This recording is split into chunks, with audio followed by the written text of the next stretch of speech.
Join me at CMC. Get engaged and get educated. Join me at CMC. Everyone is welcome. Join me at CMC. Come grow your relationships. Join us at CMC. CMC is real, Authentic conversation. Engage with curious people. Plus, we give you access to thought leaders. Be informed, be inspired. Through community conversation. Come here and meet your neighbors. Be here in the room. ask questions, Get answers. Connecting people and ideas. Learn about Columbus. Who will you see at CMC?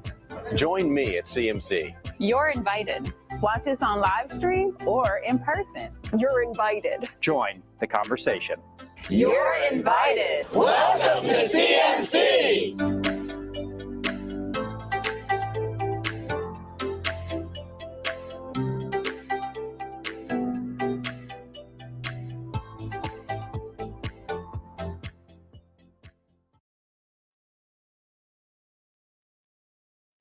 Good afternoon and welcome to the Columbus Metropolitan Club.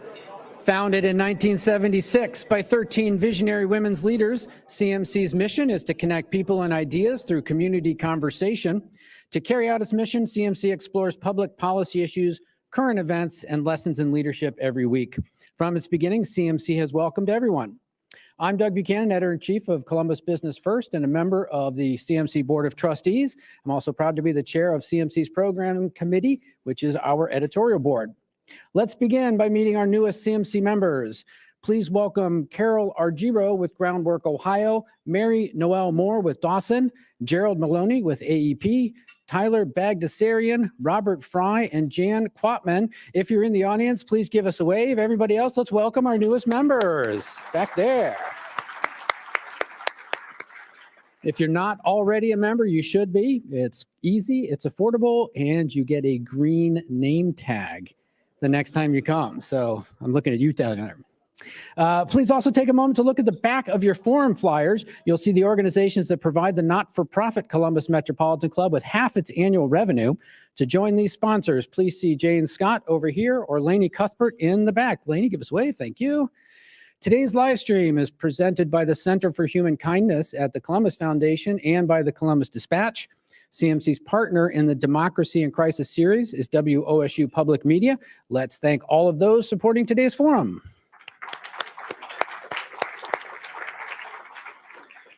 Okay, on to today's program. This is the fourth in our Democracy in Crisis series. Our previous programs featured New Republic editor Michael Tomasky that examined attacks on the court system and it discussed threats to democracy from extremism. Today, we look at misinformation. The First Amendment protects our freedom to say almost anything with few restrictions, but when that freedom is abused, do we need new rules? And can truth in media be regulated? To help answer these questions, please welcome today's panelists. Andrew Alexander, the Scripps Howard Visiting Professor at Ohio University. Go ahead and we'll do them individually. Dr. Eddith Dashiell, Professor and Director of the E.W. Scripps Program of Journalism at Ohio University. Dr. David Stebenne, Professor of History and Law at The Ohio State University. And our host, Mike Thompson, Chief Content Director of News and Public Affairs with WOSU Public Media. You can learn more about the speakers in the flyer. And now let's get on with the show. Mike, it's all yours. All right. Thank you, Doug. As Doug mentioned, this is our fourth, and then in the past we have looked at democracy in crisis, and we've blamed the Senate, we've blamed extremists, we've blamed the courts, and today, my favorite, we get to blame the media. So now we know the media is more than just the daily newspaper, the TV networks, the local radio stations, and while all of those mediums have fallen short over the decades, the level of misinformation and vitriol right now that's out there seems unprecedented. But is it?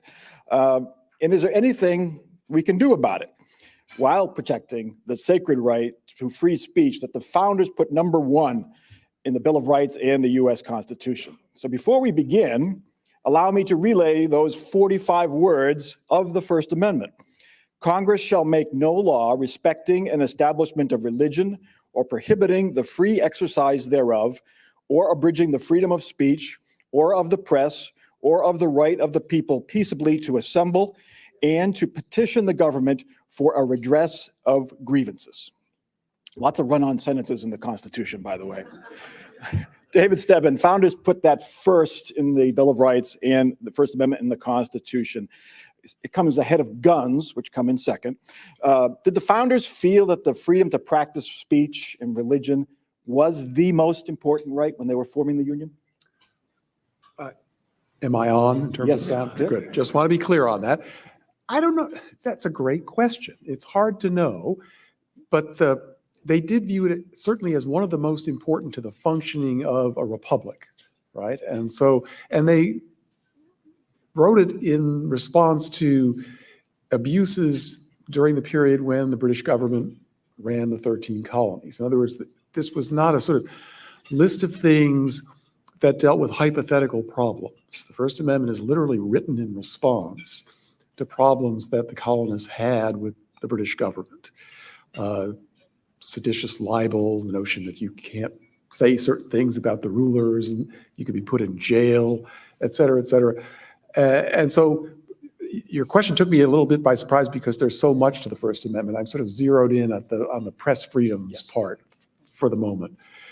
But as you also alluded to in your introduction, there was a very partisan press at the founding of the country. So much of the tone and content of what was printed then would seem disturbingly familiar today. But of course, what's been transformed is how ubiquitous that kind of stuff now is in the culture and how many people it reaches, including those who are kids, right? In other words, that's really different. And one of the challenges of this, if you skew a little older, is when you think of the First Amendment and press freedom, you think of newspapers, whereas much of the problem is not really so much newspapers at the moment. Eddith, Dashiell, the Supreme Court decisions have given us pretty wide latitude to say what we want. We can spew the most hateful things. We could advocate violence so long as it's violence in theory, not direct violence right away. We can say false things about public officials so long as we didn't know they were false when we said them. Is this system working for our democracy?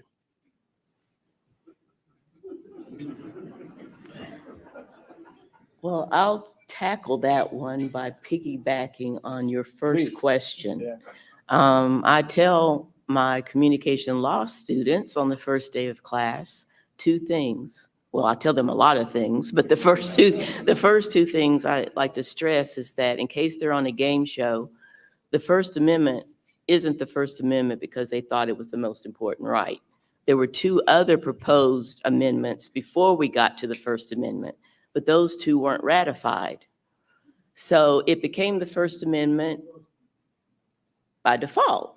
And so I don't necessarily think that the Founding Fathers, they thought it was an important right, but I also think those other rights in the Bill of Rights, those 10, the other 9 were equally important. I don't think they were rank ordering them necessarily, but because it could have been the Third Amendment if the first 2 had been ratified. And whether or not, I think now, getting to your question about is our democracy in danger because of we can lie about people within reason? I don't think that's the problem with democracy. The second thing I tell students is that people fall into this assumption that the First Amendment was written for the press. And it's the press's responsibility to protect the First Amendment. And I stress that it doesn't make any difference if you're a journalist or not. If you're living in the United States, the First Amendment applies to you too. So any attempt to silence a group because you disagree with that group's opinion, that same strategy can be used to silence you. And so when I'm supporting the First Amendment right of the Ku Klux Klan to speak, as long as they don't touch me, but or other extremist groups that might have a different opinion than mine, or I might feel threatened or harassed by, I think if I'm successful in silencing them, they could turn around and use the same logic, the same to shut me up. And I'd rather keep my First Amendment rights. Thank you very much. And so sometimes we have to put up with speech with which we disagree. Andrew, the difference, and David mentioned it, the difference is that protected speech now does not have to wait for the daily newspaper to arrive on your doorstep, doesn't have to wait for the 6 o'clock news. It's immediate. It is published by millions. It is shared by millions more. Had the founders foreseen this, would the First Amendment be any different, do you believe? Have no idea. But, well, we can't know. I mean, this gets into originalist theory and all that. But I will say that the more I read about the First Amendment, I'm just sort of in awe of how visionary it was. And sort of keying on what Eddith said, and she's really around students a lot more than I am. I'm a Washington journalist that comes in and helps out a lot. But being around young people, you have to tell them you have to fight for this and you have to understand it. And there was a very famous survey, probably about 2018, that found that among college students and senior high school students, that more students could name the key characters of The Simpsons than they could name the 5 freedoms in the First Amendment. That's pretty scary, you know. So we have our work cut out for us to educate particularly young people, but also adults. And it sort of gets to the answer of, I think, you have to fight for this, and the more you understand it, and it is complex, it's very difficult to know where to draw the line. But the more we have debates, the more we have forums like this to discuss it, the better off we are. David, through history, government has regulated free speech. The Roosevelt administration, with the help of the Catholic Church, but the Roosevelt administration used the FCC to shut down Father Coughlin, who was spewing some anti-Semitic and pro-Nazi sympathizing speeches to a huge audience. His audience was as big as Rush Limbaugh's audience was in the late 1930s. The Kennedy administration used the Fairness Doctrine to combat conservative talk radio.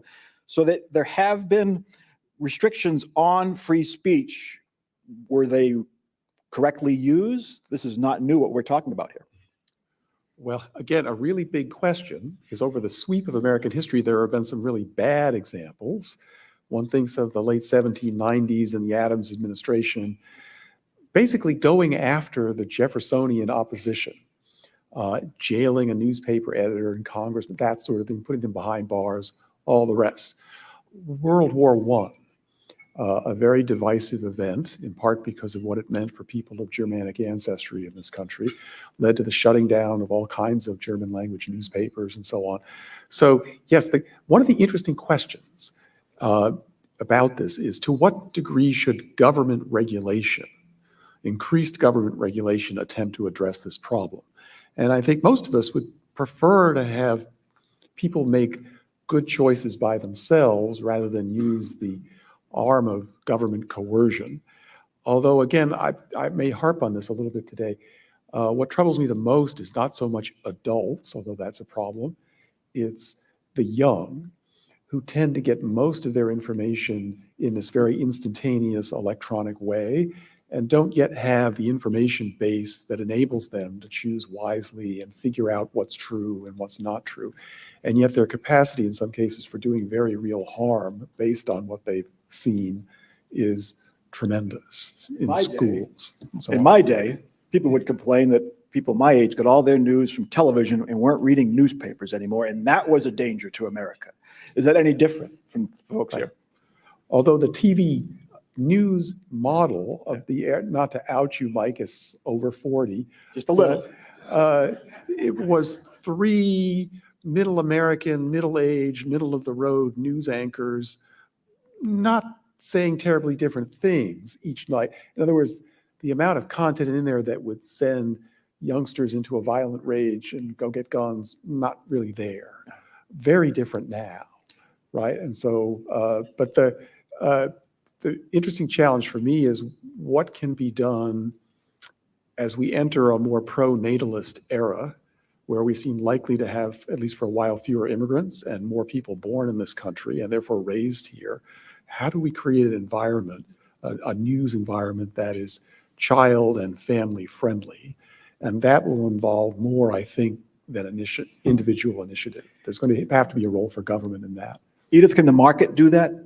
Can the consumers do that all by itself, or do we need guardrails against false information getting out? I'm going to ask you, Eddith, here, go ahead. Well, they're already, well, we can tell just by what we see on social media that we can't rely on consumers to force businesses to self-regulate and to behave and not be put out hateful, deliberately false information. But you keep using the term misinformation and you're attaching it to journalism. I think individuals who are trained journalists, they make mistakes.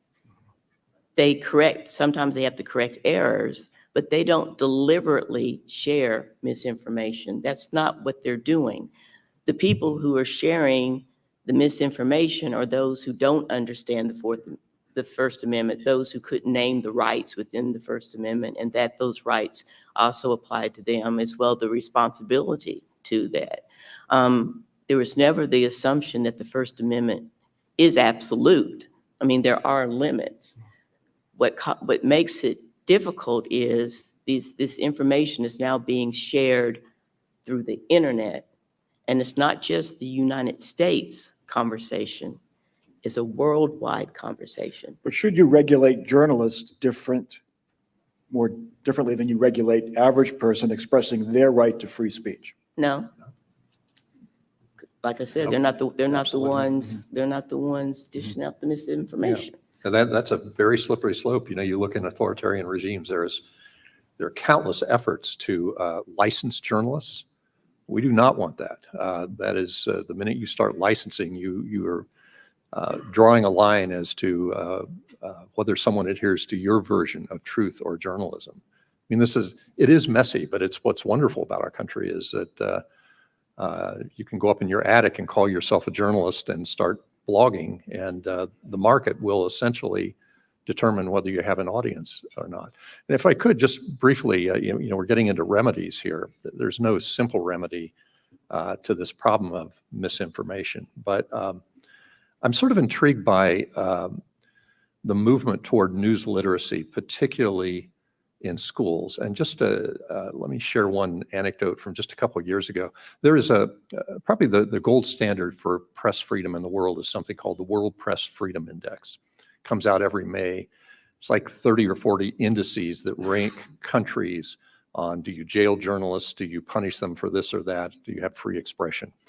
There are about 190 countries in this.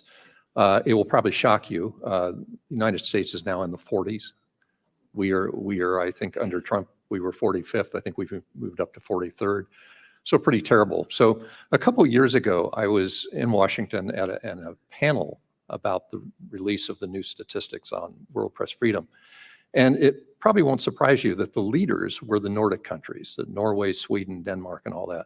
So on this panel was the woman who was the ambassador from Denmark to the United States. And she was asked, how is this? How do you always rank so high? And one of the things that she posited was that in these countries, particularly in Denmark, news literacy is a part of core curriculum in schools. And I find this being around young people that they see something on the internet, and we all know this, they think this is true. The process of verification is something that all of us could probably benefit from. That does not solve this problem, but it is one way of attacking it, I think. Why did we rank so low? A lot of it is dialogue by leaders. When you call the press the enemy of the people, I think people don't in this audience probably wouldn't have any way of realizing this, but reporters now, when they go out on the campaign trail, they, in large part with major news organizations, they've been put through security training to be aware of when crowds will turn on them. Small things, networks used to ship their equipment with their logo on it. They don't do it now because it gets vandalized. There have been murders of journalists just recently. It's a pretty tough environment. But by saying the media is the enemy of the people, that person is using his or her First Amendment right. They are. And so how does that hurt our overall freedom of expression ranking? I think that people who say that should be allowed to say it. The counter to that is more speech that is more compelling. And as I say, educating people. I think a problem in America today is that, anybody who's in my business, you got into being a reporter and you knew you're going to get crap your whole life. I mean, I have a few reporters out here. It just comes with the territory. You make people angry. But I'm seeing a shift in recent years where there is an anger toward journalism even when it relays the truth. It may not be your version of the truth. And that's where I think we're in a dangerous period where we start defining truth as whether it aligns with your ideology. Anybody else want to weigh in on that balance to attack folks unfairly versus the right to say it? Well, you have to put up with attacks. Of course, if they cross the line into something physical, that's a completely different conversation. Assault is not protected by the First Amendment. Murder is not protected by the First Amendment. You can't claim I beat the crap out of this guy and I was only expressing my First Amendment right. Telling someone right then and there is not protected by the First Amendment either. Yeah, or telling someone else to do it and it immediately happens. Yeah. That's not protected by the First Amendment. But I agree with Andy in that media literacy is important across the board for every citizen here. Because again, you have this misconception, if it's fake news, then it's the journalists, it's the journalism people who are putting out the fake news. It's not the journalists putting out the fake news. It's somebody's cousin or a great aunt or somebody who has access to, they have the technology on social media to put out their version of the truth or put out their opinion.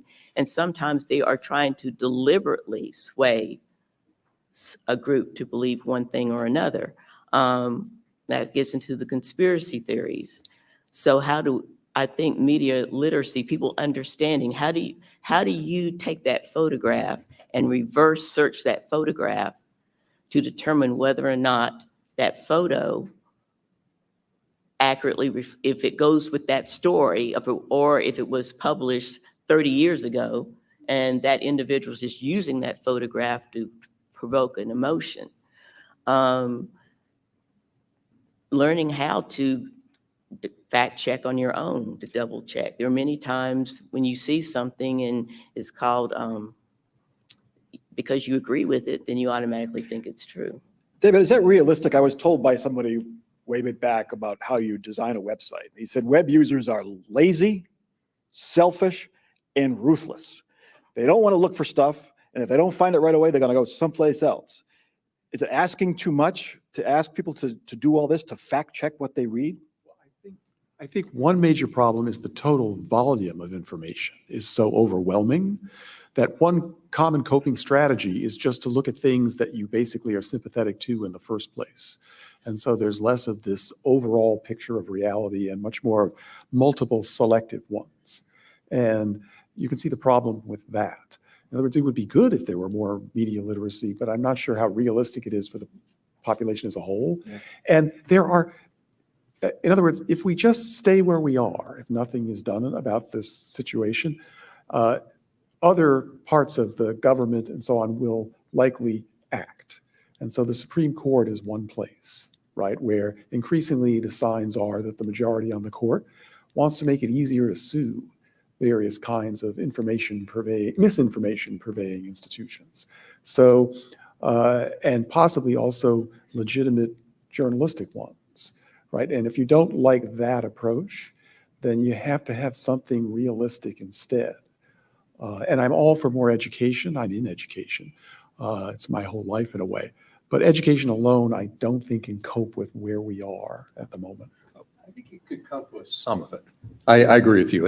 I mean, we can't turn children into fact checkers or expect everyone to be a fact checker. But, you know, I think there is a way to teach when something appears on your Instagram feed that seems incredible, that there are really basic ways to check it out. I mean, if we were checking Facebook right now and you saw a post that said, Governor DeWine, exclusive story, Governor DeWine is actually secretly married to Hillary Clinton. All right, this is an idea. How many would click on that? Yeah, how many would click on that? You would. It was pretty fantastic, but what you would hope is that the very basic thing would happen, that someone would Google that, you know, Mike DeWine, Hillary Clinton secretly wed.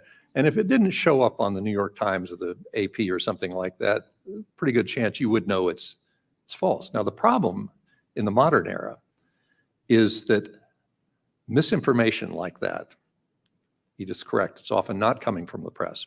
It's coming from other sources. It goes around the world and it's hard to catch up with it. So a little more than a decade ago, I had this job at the Washington Post called the Ombudsman. It's basically you're the internal person investigating complaints against the newsroom. Everybody hates you, by the way. But it was at a time when the Washington Post was integrating its digital arm into its print side. And I kept hearing this phrase from the younger digital people. They talked about not wrong for long. And what that meant was, you old print guy, so you make an error, you have to wait 24 hours for the next paper, but we can do it instantly. And there is some truth to that. But it's hard to catch up with an error. And so that puts an extra burden on Eddith in a journalistic sense to train people that getting it right the first time is really critically important. Let's move beyond the journalists. Let's talk about penalties. Looking beyond journalists. Defaming someone right now is a civil case, not a criminal one. Alex Jones has to pay $49 million for saying that the parents of those little kids shot and killed at Sadie Hook Elementary were actors, playing roles in a government plot. His channel is worth up to $270 million.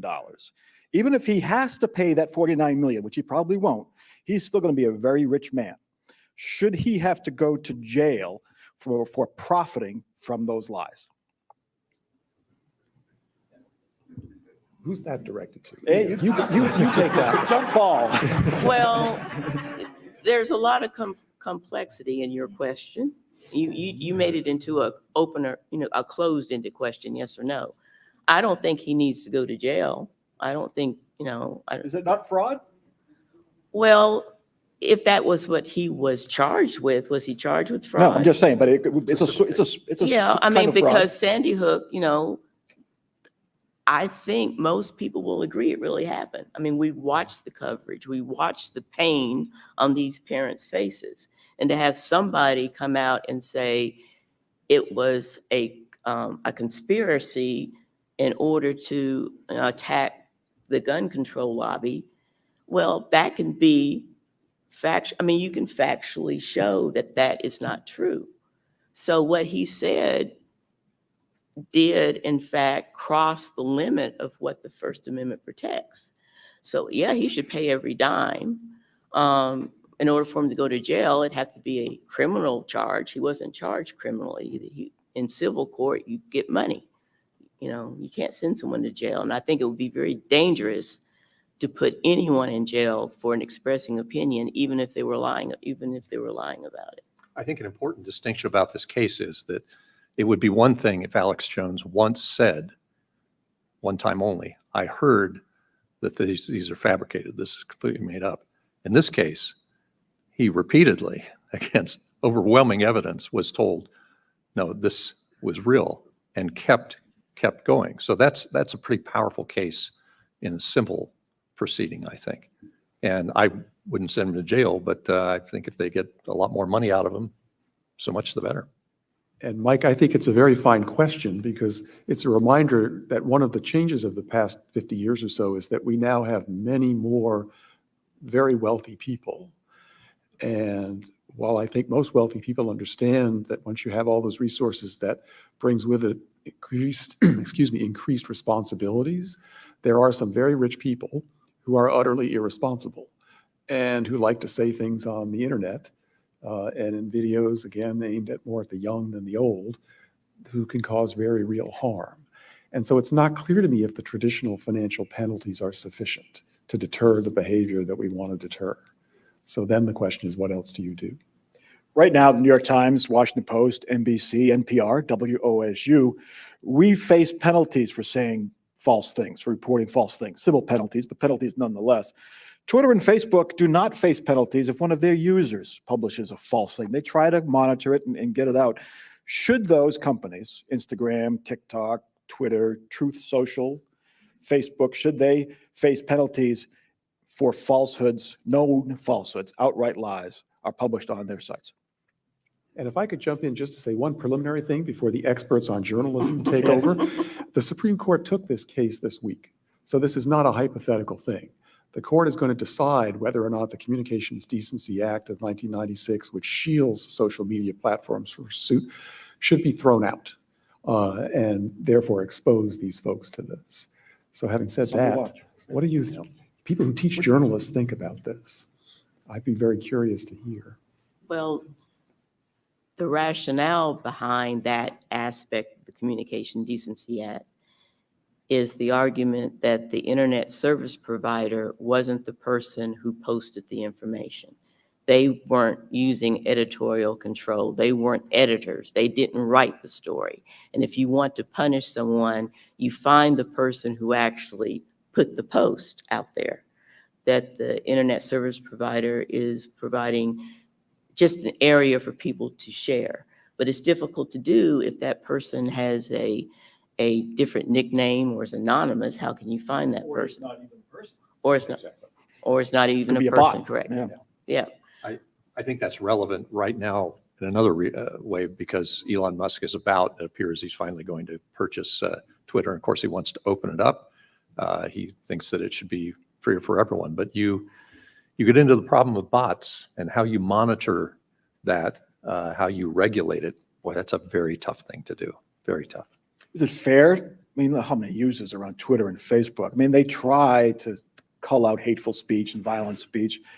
Is it fair to ask them to do more? Yeah, sure. And I think technology may help in that regard too. We may find ways that, in the universe of an audience on Twitter or Facebook, everyone weighs in when they see something that is false, demonstrably false. But it's often not, in my opinion, highlighted enough to subsequent users. So if we get a huge backlash that says, no, Sandy Hook actually took place, this is a fabricated story, there may be ways to highlight that.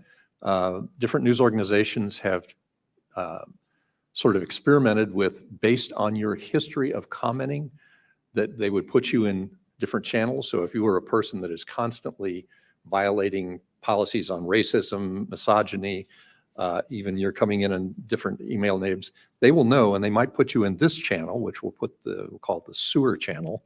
But over here, it might be based on your history of responsibly commenting, we'll put you here.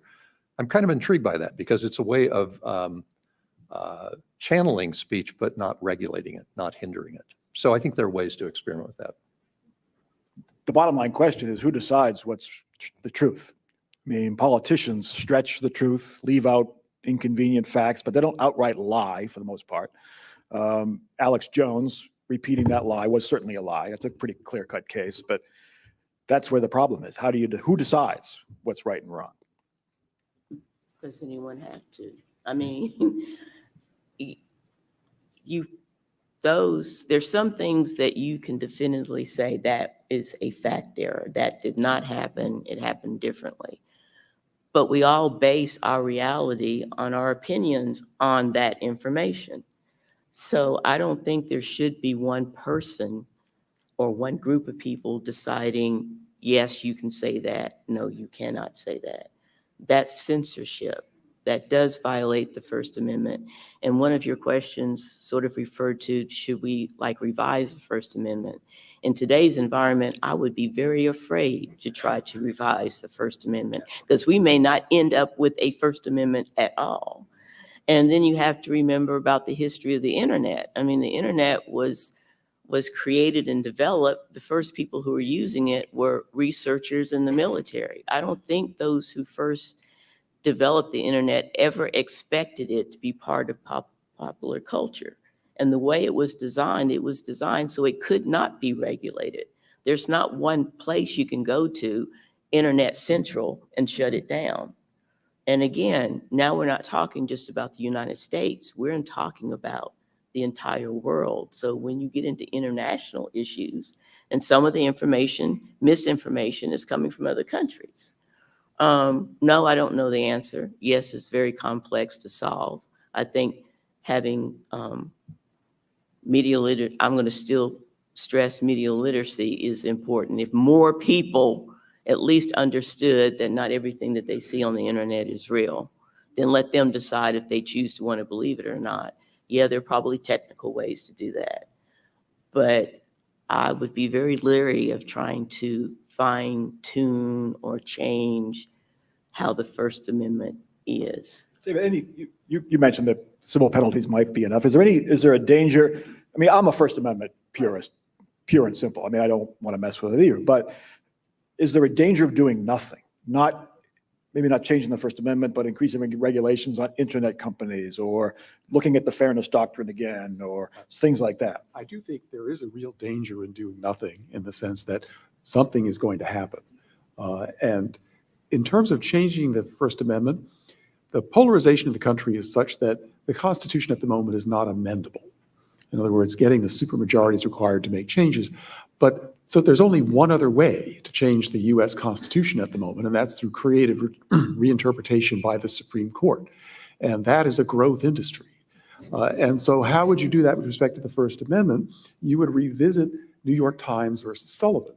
And everything I hear from, I used to work in Washington back in the day, is that the Supreme Court is increasingly moving to do that. This is the case that protects journalists and others from saying false things against public figures.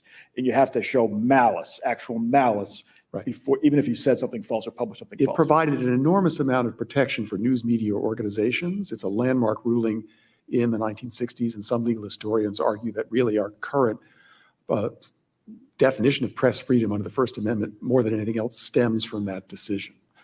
But the point is, if we do nothing, then I suspect the Supreme Court will get busy and they will, in essence, change what the First Amendment means with respect to press freedom by revisiting that decision. Two justices want to do that. Correct. And Justice Thomas and Justice Gorsuch. And they have more potential allies than they used to, right? But that's another way to really, to understand New York Times versus Sullivan. It's important to understand the history behind how that case happened. Yes. New York Times versus Sullivan, to many people, is considered a civil rights case. Yes. Because public officials in the South were trying to stop the civil rights movement. And Dr. Martin Luther King was trying to get a lot of media attention on what was going on in the South, the segregation, the Jim Crow laws. And one way to do that was to get more and more people outside of the South to understand what was going on. Well, the Southern political leaders who wanted to keep things status quo, they were using libel law as a way to silence the media. You know, if enough people were filing libel suits against reporters and news organizations for their coverage of the civil rights movement because of some mistake that they claim was made, the way the law was then, they could put newspapers out of business. And New York Times was facing, I think, had to pay $3 million to this guy called Sullivan, based on some, what I would consider human error. It was an ad. Wasn't even a news story. It was an ad. It was an advertisement. And Sullivan was saying, well, you said, the ad said that the students were singing, the national anthem. Well, that isn't true. They were singing My Country 'Tis of Thee. That's wrong. Check. And, well, yeah, we did arrest Dr. King, but we didn't arrest him 7 times. We only arrested him 4. So those were the types of mistakes that they were suing for, and people were winning. And in essence, if they kept winning, New York Times versus Sullivan wasn't the only libel case that was being filed at that time. It could have shut down the civil rights movement as well as silenced the media, because they would be too afraid to, well, we're not going to cover the civil rights movement anymore because we can't afford to lose any more libel suits. And so making public figures who have easier access, they have the money, they have easier access to the media to correct mistakes. That's fundamental, not only to a journalist's First Amendment right, but to others, because private people, they still have the negligence standard, depending on what state you're in, but they still have the negligence standard. So, because they can't just call a news conference to correct a mistake, and their reputation could be damaged severely based on that. So, keeping in mind the purpose of the New York Times versus Sullivan decision. Now, is that going to change the U.S. Supreme Court decision's mind? No, but it could help when we decide to elect other people for office. So this is very briefly, David's onto something here. I think that will be the big test case. And I think there's several reasons to believe that. It's not just the makeup of the Supreme Court, but the lower courts that are increasingly allowing these cases to go up so that they can get to the Supreme Court. And if I had to speculate, pure speculation, I would say where you might get a ruling that changes something in Times versus Sullivan is the definition of who is a public figure. Right. And that could be more restrictive. The beauty of Times Sullivan is that the courts basically said mistakes will happen, whether in advertising or whatever. But when it involves a public figure, especially an elected official, there is a higher bar to cross. And we want that bar up there because we want the free flow of information, as you described, because it's better for society. So I think if they start narrowing who is a public figure, then that's going to change things. Yeah, I mean, is the quarterback at OSU the same as someone running for president? Yes, yeah. Right now they are. Or You could argue. I think a different question is you have people who are elected to public office, but then you have people who sometimes through no initiative of their own, they become public figures. I mean, if you remember Richard Jewell, the guy at the Atlanta, the security guard, he was in the end ruled a limited public figure because he allowed himself to go on the Today Show and others and be interviewed about this. So the court said, well, you made this decision, you're now a public figure. That could be narrowed, I think. Should it be narrowed? I don't think so. I'm happy with where Times Sullivan is right now. What do you think?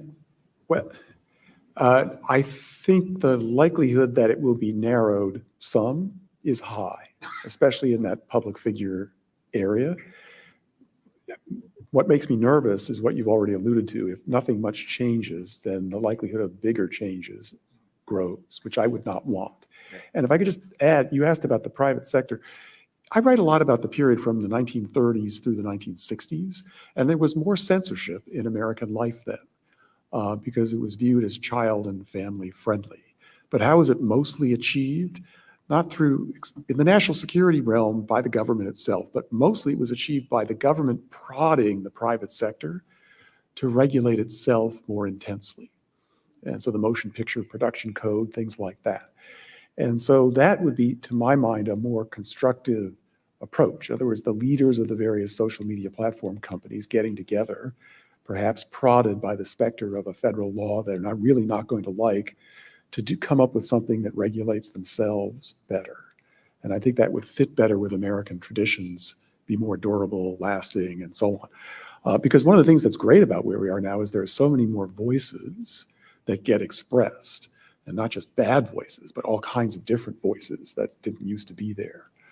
Eddith, one more question, then we'll go to audience questions. I mean, the critics of Twitter, folks who, when Twitter said Donald Trump cannot be on the platform anymore, said they were hurting his free speech rights, which legally is not true because it's a private company deciding what to do with their own business.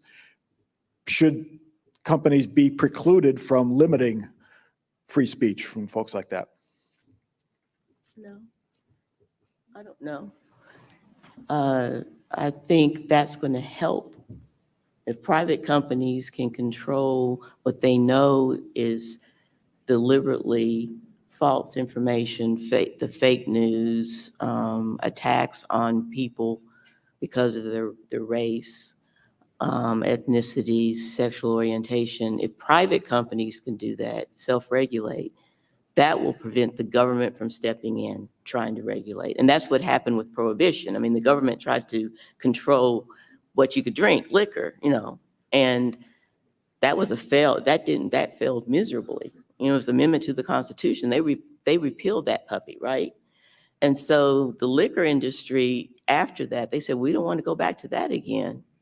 So they self-regulated themselves for years. I mean, it's only been within the last 10 years that you've seen TV commercials for hard liquor. For a while there, they said, we're not going to go there because we don't want the government trying to censor us again. So self-censorship can be done among the private sector to avoid the government from intervening. Okay. It is CMC's longstanding tradition to accept questions from our audience.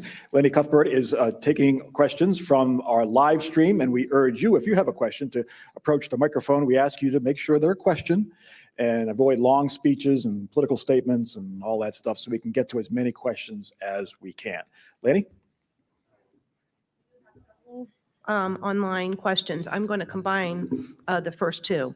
Richard Needles asks, if news literacy becomes part of school curriculum, will school boards have to decide if Fox News or MSNBC is the most literate? And along the same lines, Steve Swift asks, how does Fox News and CNN continue to maintain the news nomenclature when a significant portion of their daily broadcast is actually opinion? Shouldn't this be clarified for the viewer and possibly sanctioned by the FCC? Well, I don't think the FCC should be sanctioning anything in that category. And I think the term literacy is being misinterpreted.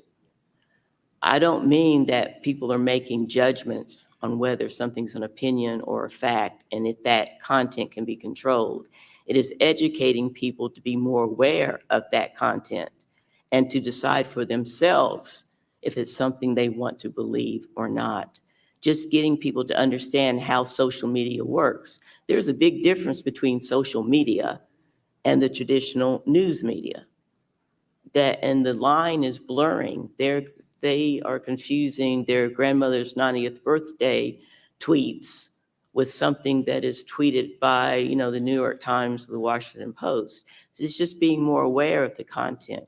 We're not, and I don't think anybody should be in a position to decide if Fox is more literate than CNN. It's not the media being literate, it's getting the citizenry to be more literate and aware of the media. And we may want to change that name. Yeah. May not make it news literacy. I think that's a problem in getting this accepted in schools, that people automatically, I fully understand the first question there. You're going to tell me what to read? Now, that's not it. Information literacy tells you the process by which you evaluate the truthfulness of information. Which is the name of our class. Yeah, News and information literacy. When you teach your class, do you use examples of things that are false?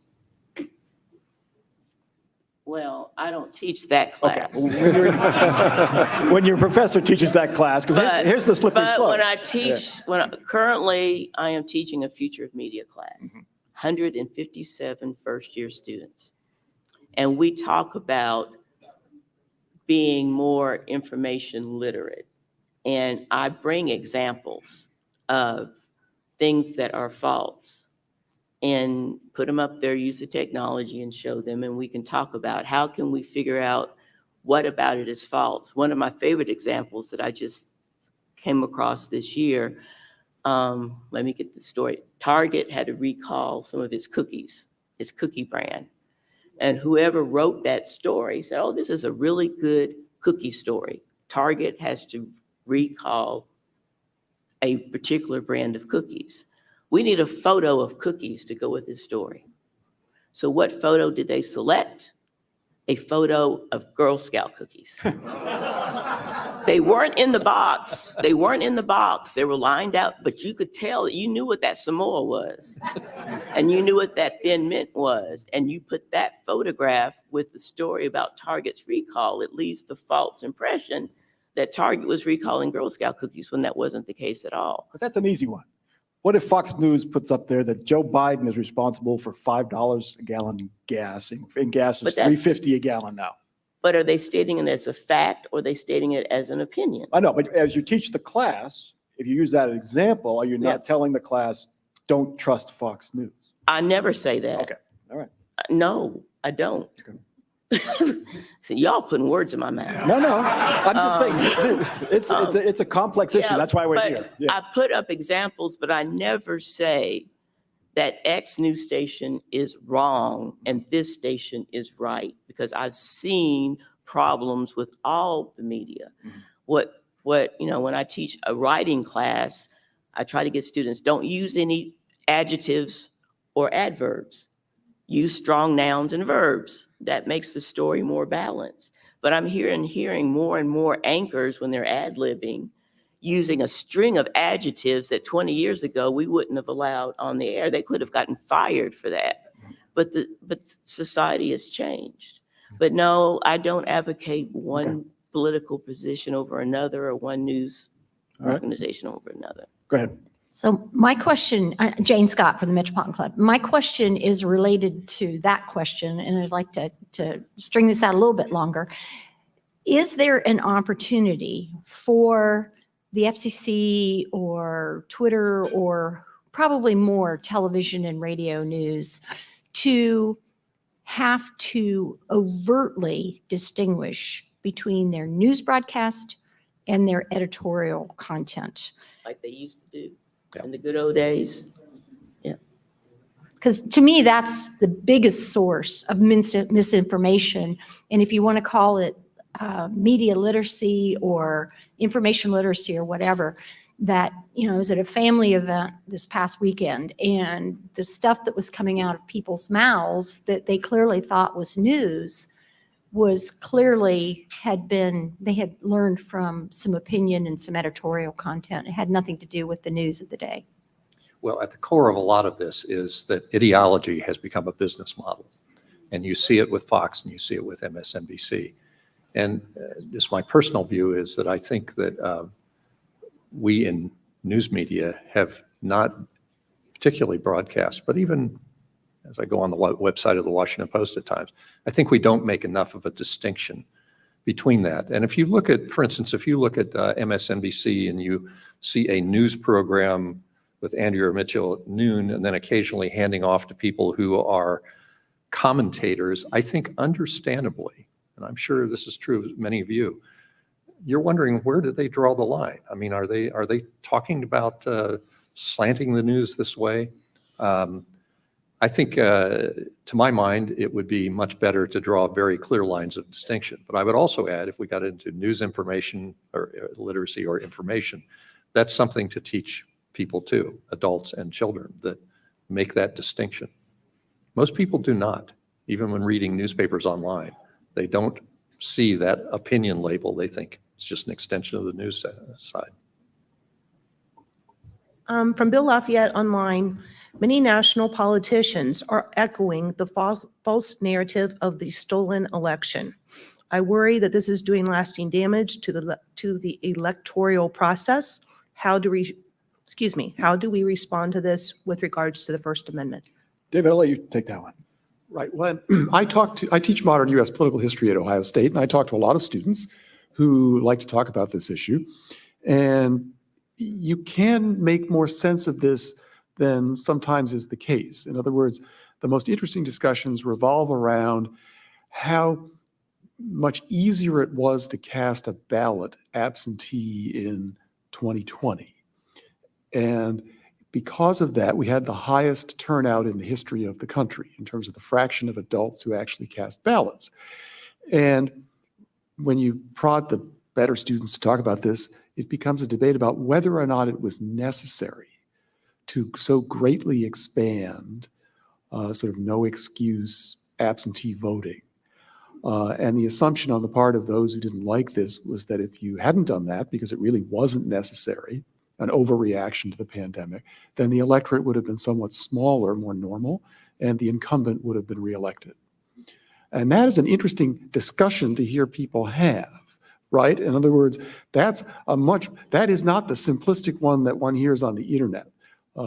People stuffing the ballot box. There's just no evidence of that. But whether or not the system overreacted we can't know. There's no way to rerun the election and have everyone show up and maybe spread all these germs and kill many more people. But the point is, once you have at least one grain of rationality in this debate, then you can see why it leads to such a polarized and angry situation. And by the way, that's part of the challenge of this. In other words, it's a very polarized moment in the history of the country. It puts great strain on news media organizations that like to behave in a kind of nonpartisan way, but they themselves are affected by this. It's hard for them not to be. So which is a sort of a long-winded and I'm not sure exact response to what you asked. But why does this matter? It's highly likely that that argument will play prominently in the ongoing next election cycle. And the goal is to try to report on that responsibly in ways that make people less angry and violent than they are. And this really is a serious problem. In other words, if you have irresponsible people communicating messages, not news media so much as the others, the harm you can do. And just to give one example of this, one concrete example, this is, of course, a major Jewish holiday. And one of the most troubling things in recent times is the substantial increase in anti-Semitic violence and incidents. And some of that is fueled by ever more irresponsible statements via the internet and so on. So this is not an abstract thing. It can hurt real people that you know. And so something has to be done. In other words, what I want to communicate is don't go home and think that something need not be done and that we'll weather this without any real changes. Something has to happen. And the goal is to do it in a way that is as protective of good journalistic values and the First Amendment as possible. And to understand your responsibility to that, that's why I go back to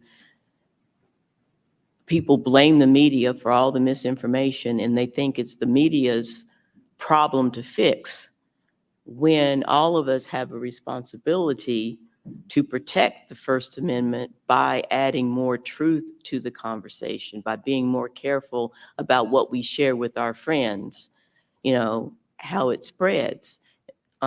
So I just think it's everybody's responsibility, not just rely on the journalists to solve it. All right, we have time for one more quick question.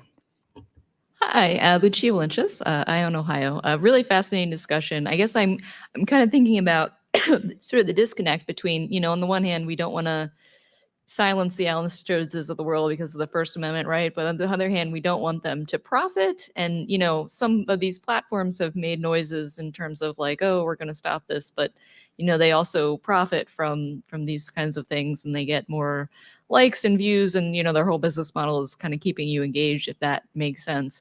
I guess my question is, what sort of, not censorship, but if you could ideally pass these things in Congress, regulations or reforms would you put forward to I guess kind of take away that profit incentive? Eddie, we'll start with you. Real quickly, please. We're running out of time. I'm not sure I would. I think that's a very slippery slope. I don't know how you would draw the line on that. I think the marketplace in many ways can regulate your profitability, but I'd be reluctant for the government to step in to try to draw lines that way. Eddith? I agree. I think the only regulation that I can't think of a new regulation or a new law that would work. But the fairness doctrine, when it was in place, was an attempt to provide more diverse points of view.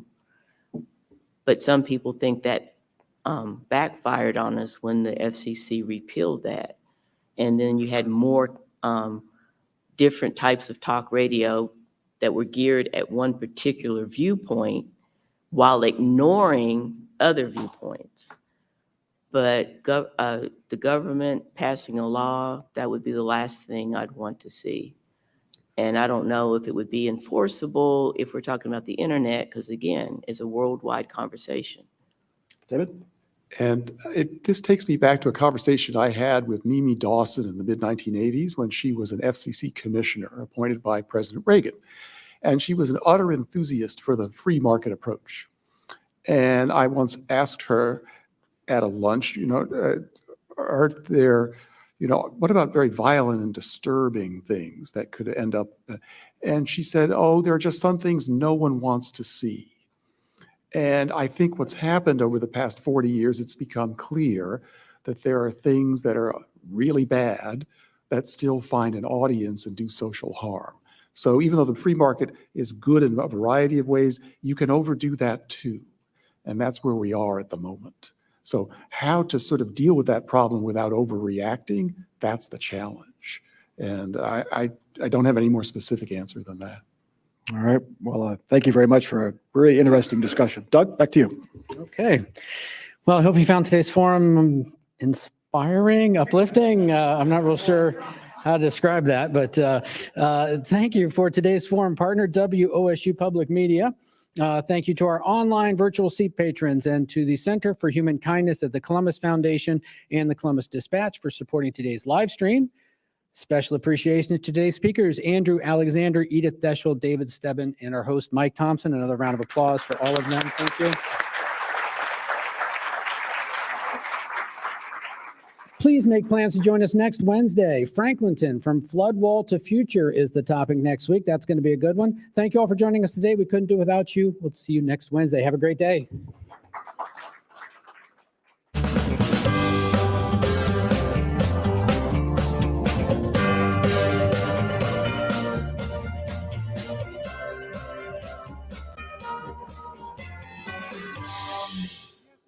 Well, and there are so many aspects to this. We could have a 2-hour conversation. That's when you know it's a good